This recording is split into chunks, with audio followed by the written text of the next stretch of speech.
উমৰাংচুৰ ঘটনাটো অত্যন্ত উদ্বেগজনক। আমি সদৌ অসম ছাত্ৰ সন্থাই এই ঘটনাটোক লৈ উদ্বিগ্ন।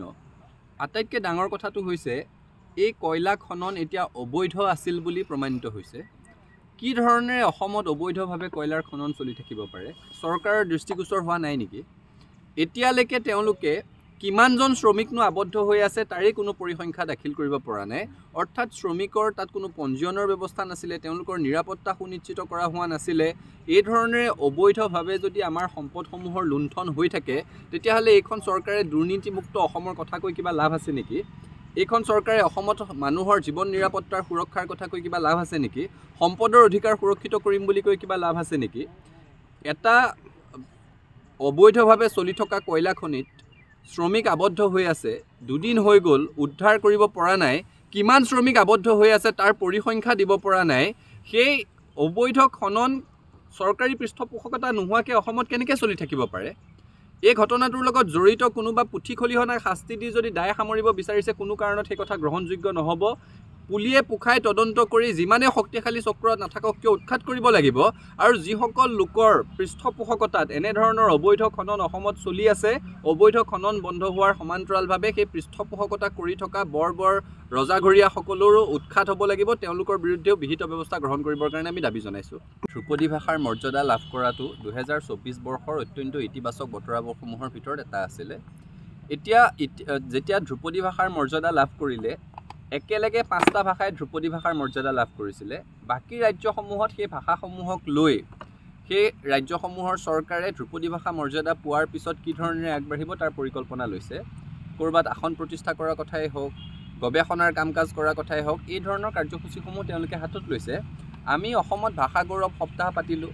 ভাষা গৌৰৱ সপ্তাহ পাতি চৰকাৰক ধন্যবাদ জনাই কাৰ্যসূচী কৰিলোঁ।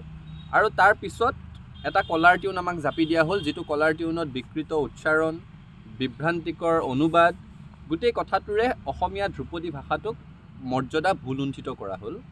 আচলতে মুখ্যমন্ত্ৰী বা মন্ত্ৰীসকলৰ, বিধায়কসকলৰ ফোনত এই ফোনটো কৰিলে নাবাজে নেকি? এইটো কলাৰ টিউন বাজে। তেওঁলোকে চকুমুদা কুলিৰ ভাও ধৰি আছিলে। অসমীয়া ভাষাটো যে বিকৃত হৈ আছে, ভাষাটোৰ যে মৰ্যাদা হানি হৈ আছে, এই কথাটোৱে তেওঁলোকৰ গাত নিবিন্ধে।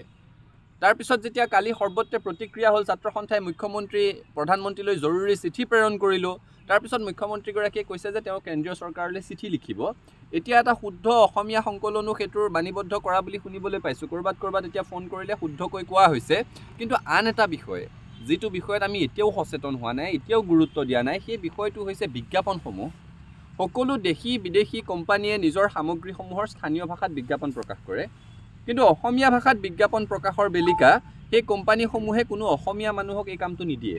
তেওঁলোকে হয় কৃত্ৰিম বুদ্ধিমত্তাৰ আশ্ৰয় লয়, নহয় অসমৰ বাহিৰৰ অসমীয়া ভাষা ব্যাকৰণৰ সামান্যতমো জ্ঞান নথকা কোনোবা ব্যক্তি বা গোষ্ঠীক এইসমূহ অনুবাদ কৰিবৰ কাৰণে দিয়ে। ফলত ভুল উচ্চাৰণ, ভুল অনুবাদ আৰু অসমীয়া মানুহে কওঁতে লিখোঁতে কাহানিও ব্যৱহাৰ নকৰা কিছুমান বাক্যাংশৰে সৈতে বিজ্ঞাপন প্ৰকাশ কৰে। সেই বিজ্ঞাপনসমূহ আমাৰ বাতৰি কাকত, আমাৰ দূৰদৰ্শন, আমাৰ দেৱালত, আমাৰ হোৰ্ডিঙত, সামাজিক মাধ্যমত সকলোতে ভৰি পৰিছে।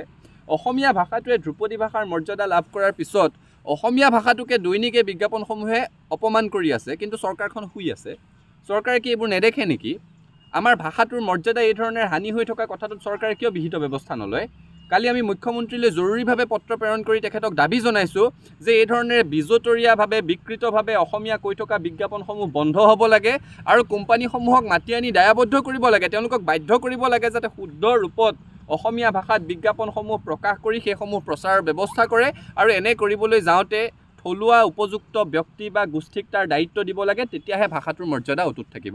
গণতান্ত্ৰিক দেশ এখনত, যিখন দেশৰ সংবিধানে প্ৰতিবাদ কৰাৰ সাংবিধানিক অধিকাৰ দি থৈ দিছে, অহিংসভাৱে সমবেত হৈ নিজৰ মনৰ কথা কোৱাৰ সাংবিধানিক অধিকাৰ দি থৈ দিছে, সেইখন ৰাজ্যত বা সেইখন দেশত যদি কোনোবাই আন্দোলন নাই বুলি কৈ দম্ভালি মাৰিছে, তেতিয়াহ'লে সেইটো গণতন্ত্ৰৰ কাৰণে শুভ লক্ষণ আচলতে নহয়।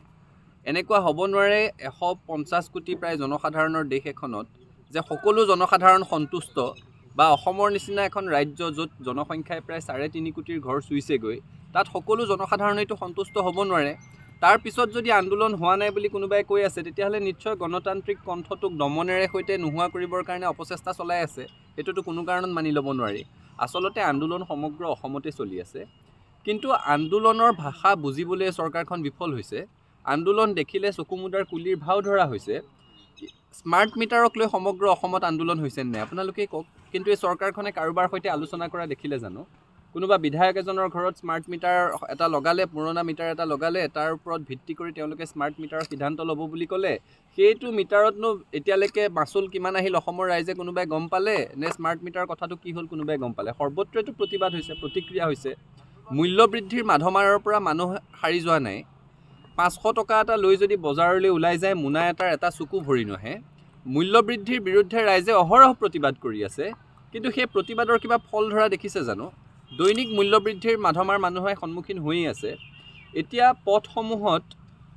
পথত ইমানেই দুৰ্গতি ইমানেই গাত ইটোৰ পিছত সিটো দুৰ্ঘটনা হৈ থাকে পথ মেৰামতিৰ নামত কাম-কাজ শূন্য কিন্তু ইখনৰ পিছত সিখন টোল গেট স্থাপন কৰি আছে টোল টেক্সৰ মাধমাৰৰ পৰা তোৰ মানুহে ৰক্ষা পোৱা নাই তাৰ বিৰুদ্ধে মানুহে প্ৰতিবাদ কৰি আছে চৰকাৰখনে কৰবাত কাণ খাৰ দিয়া শুনিছে জানো শেহতীয়াকৈ এতিয়া প্ৰাদেশিকৃত মহাবিদ্যালয়সমূহৰ শিক্ষক নিযুক্তিৰ এখন তেওঁলোকে অধিসূচনা জাৰি কৰিছে যিখনক লৈ সমগ্ৰ অসমৰ শিক্ষিত যুৱচাম সন্দেহত ভুগিছে অনিশ্চয়তাত ভুগিছে তেওঁলোকৰ কেৰিয়াৰৰ প্ৰতি অনিশ্চয়তা আহিছে তাৰ বিৰুদ্ধে প্ৰতিবাদ হৈ আছে চৰকাৰে কিবা কাণসাৰ দিয়া দেখিছে জানো আচলতে প্ৰতিবাদ হৈ আছে কিন্তু প্ৰতিবাদ হোৱাৰ লগে লগে চকুমুদা কুলিৰ চৰকাৰখনে ভাও ধৰে মুখ্যমন্ত্ৰীগৰাকীয়ে আগদিনাখন কয় যে অসমত আন্দোলন নাই পিছদিনাখন তেওঁৰ দলটোৱেই ৰাজপথত আন্দোলন কৰিবলৈ নামি আহে আকৌ তেওঁ কয় যে সেইটো আন্দোলন নহয় সমদল আচলতে বিভ্ৰান্তিৰ সৃষ্টি হৈছে আন্দোলন হৈ আছে আৰু গণতান্ত্ৰিক চিন্তা চেতনাক ৰুদ্ধ কৰাৰ অধিকাৰ কাৰো নাই যেতিয়ালৈকে অসমৰ মানুহে নিৰাপদ অনুভৱ নকৰিব